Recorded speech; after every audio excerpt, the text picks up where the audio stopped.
Hello everyone. In this video, we will be sharing the experience of Mr. Tushar Pant, who has been placed as a management trainee in DHL. Before we listen to Tushar, I would like to introduce him formally to our viewers. Tushar is a final year MTech student in the Department of Industrial Engineering and Operations Research, also known as IEOR, at IIT Bombay. For his MTech thesis project, he is working on scheduling pickup and drop vehicles. During his MTech, Tushar has also worked as a company coordinator for the Institute Placement Team 2020-21 at IIT Bombay. Before joining IIT Bombay, he has worked as a logistics assistant at Reckitt Benckiser India Private Limited for 2 years. He secured an All India rank of 39 in Production and Industrial Engineering, GIT 2019. He completed his BTech in Production Engineering from GV Pant University of Agriculture and Technology, Pantnagar, Uttarakhand in 2016. Without further delay, I would request Tushar to share his experience of getting placed in DHL. Thank you, Tushar. Thank you for accepting my request. Thank you, Sudhakar. So, yeah, as I am already introduced by Sudhakar, and as he mentioned that I had done my undergrads in production engineering with the background of, along with the work experience also in that direction with supply chains and logistics. So, I was a bit inclined towards that domain. So DHL, yeah, the kind of work that I had been doing in my previous company, and the things that I studied in my undergraduations and right now in the masters also, all of them they inclined with the requirements of DHL. So yeah, it's an add-on for me. Yeah, Tushar. Yes. Yes, Tushar. So you can also tell a bit about the profile, the management trainee profile, the things Mm-hmm. which were mentioned in the job announcement form, like what is Mm-hmm. expected, from this profile actually. Okay, okay. So DHL is it's actually a German firm, which the full form of DHL is Dalse, Hilcom, and Lin. So it's named after the founder members. So just taking the initial of each and every member. So it's the company is named as DHL. It's a German company which was founded in 1969. So it's a world player in the field of supply chains and logistics, having a large number of verticals. Most of the people they must be knowing about the DHL courier company. So it's one of the vertical of that. Along with that, there are many other verticals like in which DHL outsource the distribution work of many of the automobile companies. And the vertical in which I am placed, it's the DHL Global Supply Chain Solution Design. What is done in that is the clients they throw out their projects. Our work is just to provide them solution. Maybe in the kind of projects includes the facility design, the network design, transportation and logistics, warehouse design, etc. So the profile that I am offered over in DHL is of a management trainee. Maybe for a year I would be the trainee over there. And also as per the requirement of the company, I would be promoted to further roles. Yeah, Tushar. Yes. Thank you very much. So, Tushar, we will definitely talk about your placement experience and how did you prepare for DHL and other companies. But before that, we can talk a bit about IEOR. Means we know about industrial engineering and operations research, but given that, I guess it's an interdisciplinary department, as I know. Yeah, so Yes. you are totally correct about that. So industrial engineering and operations research is it's one of the versatile departments of IIT Bombay. So over it offers only the post graduation and PhD programs. So in that the programs that are offered are of MTech, MSc, PhD, and some of the students they in case the master students they are interested for further PhD, so they continue it from that. Also, there is one of the integrated dual degree programs, so in which one or two students from BTech of IIT Bombay study the courses of IEOR for 1 year as per their interest. So 3 years they study their BTech courses, and 1 year is totally dedicated to IEOR. And that is about the degree program, the IOR that IOR offers, along with getting towards the course structure of IOR. So it's one of its kind of a department which is very versatile. Yes. So it would just give you the taste of data science, machine learning, and software development also, AI ML, MLI already included, supply chains, logistics, statistics, mathematics. So as already mentioned that it's an interdisciplinary department, so it includes students from various background of engineering like mechanical engineering, electrical engineering, production engineering, computer science, agriculture, civil. Yeah, yeah, it's quite interesting to know that. And when all the students from such a diversified background are working together in this type of department, so its domain is also the domain of IUR. It's also very diversified, where wherever the students of IOR, they fit in they fit with the requirement of each and every company, whether it's related to manufacturing or maybe finance or the core operations work, maybe the software development, IT, whatever. Yes, yes. Yes, Tushar. Yeah, so as I can perceive that definitely, it's very, I think it must be very interesting to have people from different backgrounds. But at the same time, it might be having, it might also bring upon some challenges. Like you have mentioned that people from mechanical, electricals, agriculture, from all, backgrounds, they join your department for pursuing postgraduate courses. So, like, how do they prepare for these courses? Means I'm talking about after joining IIT Bombay, is there any difficulty which they face primarily, or if is this is the case, then how do they prepare? Means are there some courses which they must know to sustain in this department? Yeah, so initially, even to be frank, even we faced maybe for 1 month of after joining the course, we also faced some challenges because it was too hectic for us to manage all our assignments and going out of our domain. Okay, but what after just going through all that struggle and yeah, understanding the languages, we just got to figure out our interest initially.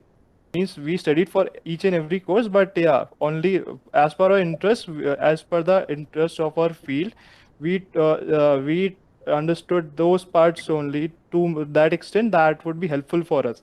Yeah, it's I'm not saying that just to ignore the courses and all the whole of the syllabus, but yeah, for getting the knowledge you must study. But for the let's say I was inclined towards supply chain, right? Yeah. So in the supply chain domains, they will face the challenges of forecasting, inventory management, and all those stuff.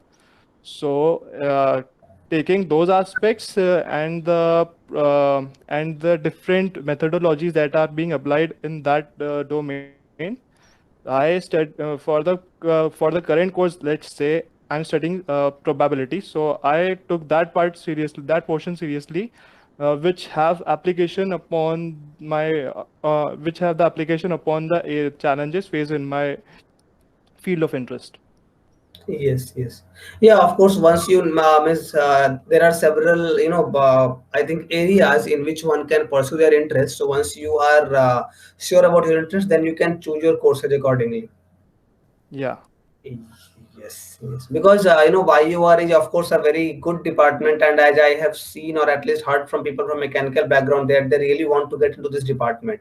And I guess operations research is also something which is taught to the mechanical engineering students in their undergrad as well. Means there is some course called operations research. Yeah, you're right. You have heard that operations research. So yeah, when we talked about that interdisciplinary disciplinary course, you had mentioned that not only mechanical engineering but production engineering students also they study that operations part. Yeah, So like there are other courses also which favors the other department. yeah, Maybe let's take example of the probability and statistics part. So the student for MSc and statistics, the students from MSc degree program, okay, those who have their background from mathematics and statistics, they have upper hand. So what do students do is that they help out each other. Group studies, they give definitely contributes towards your learning. Yes. So now we can talk about your transition from production. Of course, you have mentioned that means you did your BTech in production engineering, and we also know about this thing. So how was your transition from production to IOR? How did this journey, or was it smooth or some ups and downs? So right from the period of my undergraduations, I was keen, and I had made up my mind to pursue my masters from a well-renowned college, that too in the field of supply chains that offer courses for that. So from my college also, my seniors, they appeared for GATE and they got admission in IEOR. So right from then I started preparing for GATE, but unfortunately during my first few attempts I couldn't secure a good GATE score so that I could convert IEOR. So I thought that maybe in case I just keep on studying and not doing anything extra within that 2 or 3 years gap. So just to justify that, I started seeking the job opportunities. So, and fortunately, I got a good profile. Then that too of my interest that was an add-on to my undergraduation degree. Okay, and to the field of interest that I was to the field to my field of interest. So, Reckitt Benckiser is as you already mentioned that I worked over there. So over there, I was working as a logistics assistant. So my work was to handle the dispatch activity as per the demand in the different CFAs. That's a technical term, quite a technical term. That's carry forwarding agencies or maybe the warehouses all over the country and the quantity we are producing in our plant. So just in coordination or working cross functionally, not only with the supply chains team but transporters also and the production team, quality team. So that all added up to my learning. Over there I learned many of the tools also, that ERP tools we that are being used, maybe like SAP and OTMS, and they are not only used in Reckitt but other companies also. So that was a part of my professional journey, and during that time I was also side by side I was preparing for my GATE. And after 2 years, when I just made up my mind to reappear in GATE once again, I secured a rank of 39, All India rank 39, and got a call from IUR department.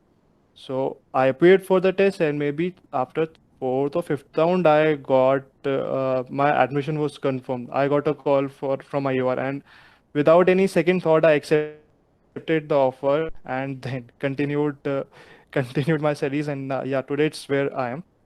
So I don't regret my decision, but whatever there had been some ups and downs over there, but I took them, not just let them to break me down.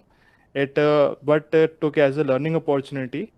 So that contributed towards my current status, the where where I finally landed upon the good job in Yeah. DHL.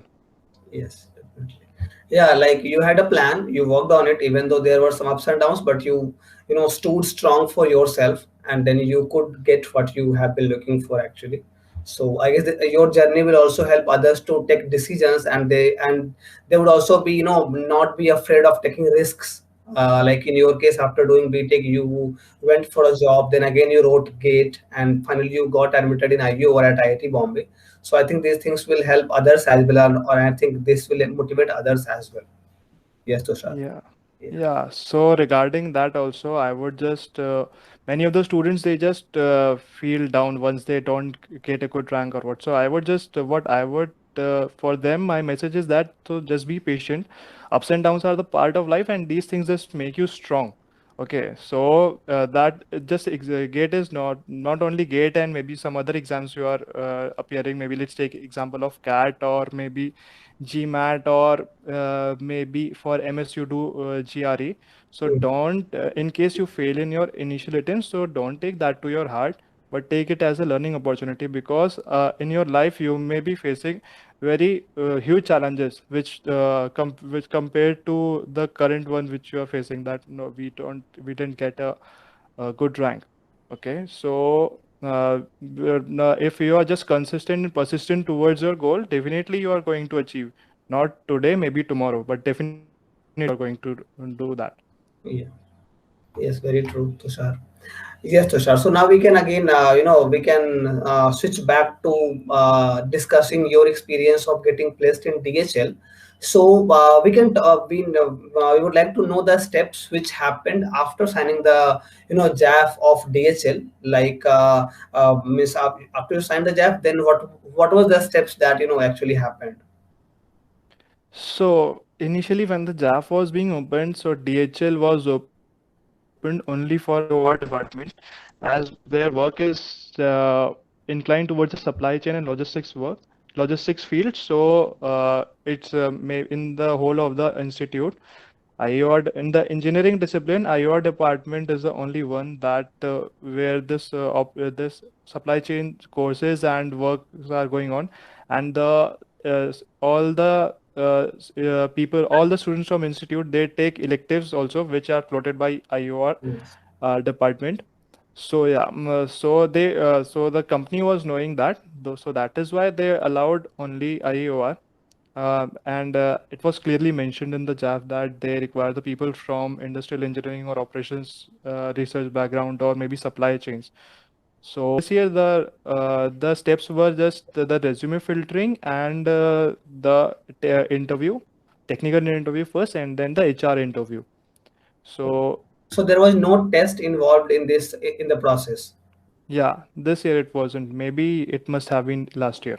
Okay, okay. Yes, sir. So just to summarize, like as you have mentioned that this profile was only open for the for your department, means IOR, and they allowed only MTech student or MSc also.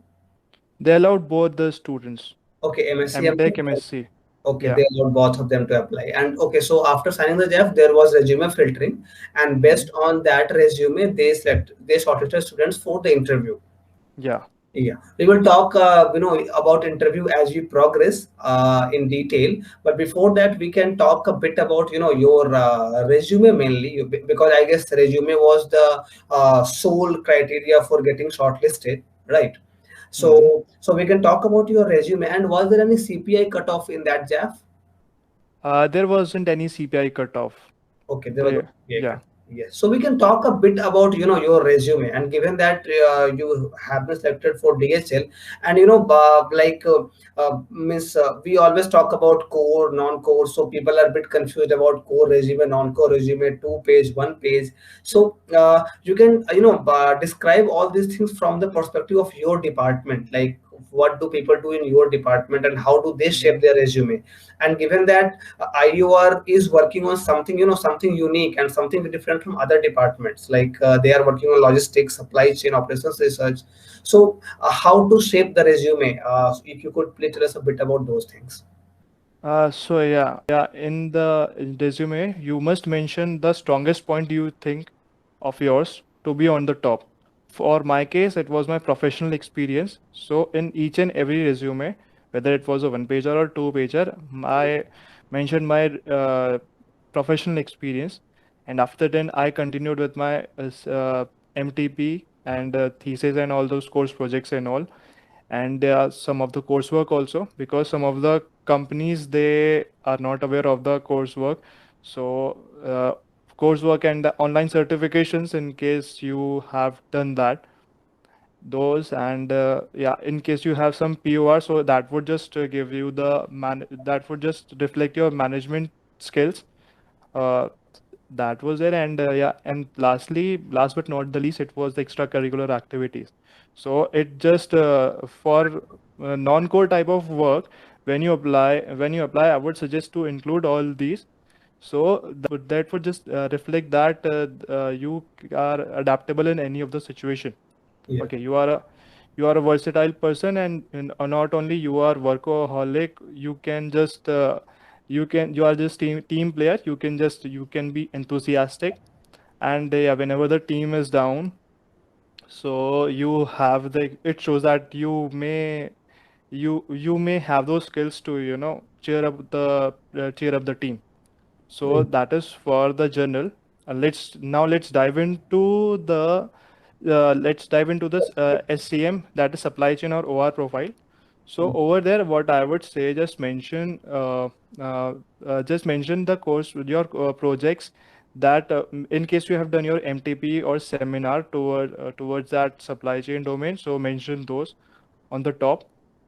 After then, in case or also mention your the courses you have studied, and in case that is not sufficient enough, you need more of the regarding that, so you can include your BTech courses also. BTech, that I have this background, operations I have studied, maybe work system and designs I have studied, and industrial engineering, inventory management, and forecasting. All those stuffs you can mention. Okay. And for data science, similarly, you just have to mention you just mention your data science projects. And yeah, for both of those profiles, the thing this should be kept in mind that whenever you mention your project, just try to give some numerical figures of how much. Let's take example, in case you have improved the efficiency, so just mention I increased the efficiency by 50%, or the cost, we worked on the cost optimization model and reduced the cost of this, led a team of this much members. And if in case you have done something unique, just try to show that through numerical figures, Yes. so it would be more effective. Similarly, yeah, these are for SCM or OR profile. For finance and data, for finance and analyst type of profiles. So over there, not only these, and maybe some consulting also. So what the consulting people they all do, they look upon the management skills of yours.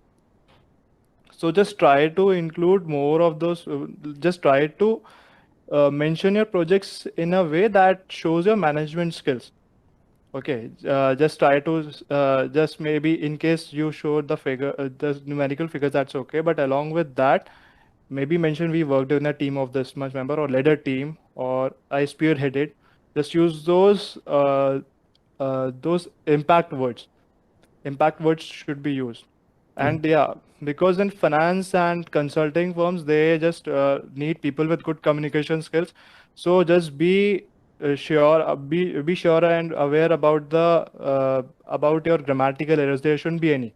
Yeah. Otherwise, yeah, otherwise, I'm sure that maybe from the first view itself, they are going to reject your resume. Yeah.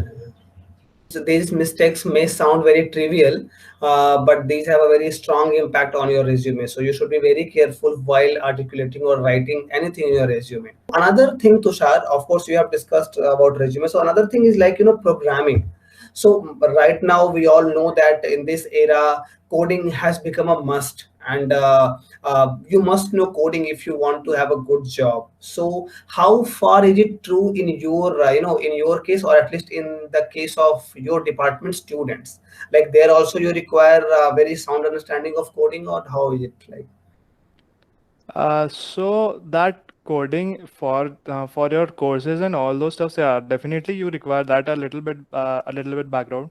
Maybe that requires your knowledge of matrices and all those things. All those things the students learn in the lab courses, the computational labs and IOR lab. So over there, different softwares and solvers like AMPL was a solver. I remember in our first sem we studied, and Yeah. Scilab, MATLAB, Yeah. and Python for machine learning. It's always true. Yeah. So it's the coding. It's not on for whenever you are applying for software development profile or the data science profile. For software development profile, it's like 100% you must have hands-on experience with the coding. But for data science profiles, some of the companies, they ask most of, maybe 70 to 80% of the companies, they would be asking you the coding questions. Maybe the hacker rank problems and hacker rank, hacker earth, code shift problems. Okay, just if you just do one question per day right from today, so there would be more than 300 to 400 codes that you have practiced. So Yeah. that is too much for the that is enough, that is all enough for cracking the written rounds of those companies. Yes. So that coding thing, it also depends upon the type of profile you are applying to. Yeah. As I mentioned, for software and data science, you definitely require that. Some of the finance companies like ANZ Bank also, I remember one of my friend, he was shortlisted for the interview. He was shortlisted. So in his interview rounds, he was also asked coding. Okay, so it's nothing like that. Only just to clear the written, you must have maybe basic knowledge about coding. Interviews also, the interview may ask depending upon the profile. Okay, so for SCM profile in which I was applying, so over there they totally work upon the softwares that are being made by Lamasoft. Not only DHL, but other firms also. Yeah. uh, SAP, as you know, it's one of the ERP software. So it is also developed by the SAP Labs. Okay, Yes. so for that you don't need any coding, but you must just know the T codes, and that too you can learn after just getting to the company. So since I previously have worked in SAP ERP during my professional experience, so I do have a bit knowledge about that. Yeah. So, but yeah, for coding, it's nothing for IOR, but for other branches also, because as you can see, the scenario is changing. Yes. All of the manual work, it's now being conducted through, it's now being transferred to the machines. Okay, so Yes. artificial intelligence, it's coming into play.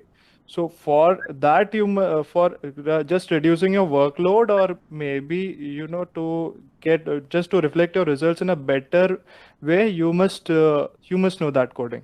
Not only Python, but also JavaScript. The more languages you have hands on, the better it will be for you in the professional life. Yes. Yes. Yeah, definitely. So, which languages did you, learn, or at least did you master while pursuing your MTech? Uh, so during my tenure, I studied this Python. R, I have also worked, Yeah. and along with R and Python, Julia, we just learned Julia maybe for two or three projects, or not only projects but assignments. Yeah. Along with that, we had worked in solvers also, AMPL, as I mentioned. That is solver that is used to make linear programming models. Along with that, we had worked in Scilab also, Yeah. Scilab, and these are the language softwares. After then, we learned some of the simulation softwares also. They were like Vensim was there, and Anylogic also. Anylogic, and that fortunately the software that Anylogic I learned, DHL also works on that. Yeah. Yeah. So it's an add-on for me. So it wouldn't be very difficult for me to work over there. Yes, yes. Yeah, really, it seems that you have, learned, or at least you got a chance to work on several tools, simulation tools, programming language, and all these things. So I think those things really come handy while, appearing for any interview. There you can, tell them that you have worked on these things before. So that way you get an edge over other candidates. So now of course we have talked about your resume, and we have talked about other things as well, and the importance of coding and other technical skills. So in your case, miss like what are because there was no test, so I am so we know that miss those who were shortlisted for the interview of DHL, they were shortlisted primarily on the basis of their resume, whatever they have mentioned in the resume. So in your case, what are the key, things in your resume which you believe have, played a role in your selection, or at least getting shortlisted for the interview? Means at least what you think about, those things. So there were few of the projects that I worked in my previous company. Okay. So so that type of work THL was also doing. So the first and foremost question the uh, interviewer asked after looking at my resume was that uh, one of the project was around the decrease the optimization of the turnaround time of the vehicle. Okay. So he showed interest upon that and asked me, how did you do that? So I just basically told how I just analyze the problem, how I analyze the problem and all those stuff and all those. Just build upon that how I work, what was my approach and all sort of stuff. Then they jumped to my seminar. Mm. Seminar topic was also it was truck loading optimization. That is one of the classical problems we face in supply chains. And I was diverted to this topic not because someone suggested me, because it was just because I experienced this type of problem in my company. So it was so just to get a clarification and the solution for that, and since it drove my interest, I worked upon that. So they asked me, what views do you have, why was your company it was facing all those things. And yeah, I told them that, and what I learned from my seminar also, I also presented that. Yeah. So Yes, sir. So of course, as means we will talk more about your interview in the upcoming means as we progress. Basically, we can focus a while on the things which happened, before the interview. mm, So I guess we have covered, the resume. We have covered like how to shape the resume, and mm, also we have discussed about various courses in IOR and the distribution of students, where they come from actually, which background they come from. So we have discussed all mm, these things.